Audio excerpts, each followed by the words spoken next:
Pour la première fois depuis la création de la sécurité sociale en 1945, le gouvernement français a dû, il y a quelques années, prendre des mesures de rationnement, de restriction dans l'accès à un médicament. Ça n'était jamais arrivé.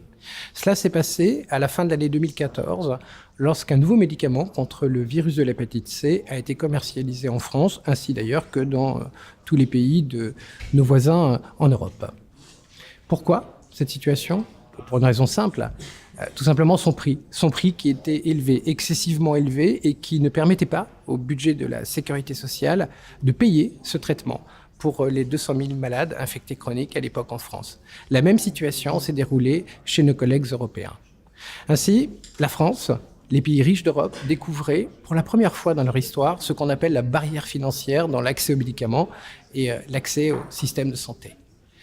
Barrière financière qui était jusqu'ici, on le sait, le triste apanage des pays du Sud, des pays pauvres. Eh bien aujourd'hui, nous vivons dans la même situation que les pays pauvres pour l'accès aux nouveaux médicaments.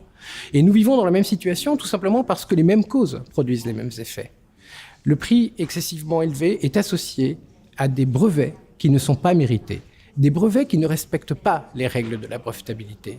Nous, à Médecins du Monde, nous avons eu l'occasion de le démontrer il y a déjà quelques années en nous opposant à un brevet majeur contre ce médicament, contre l'hépatite C que j'évoquais, le Sovaldi.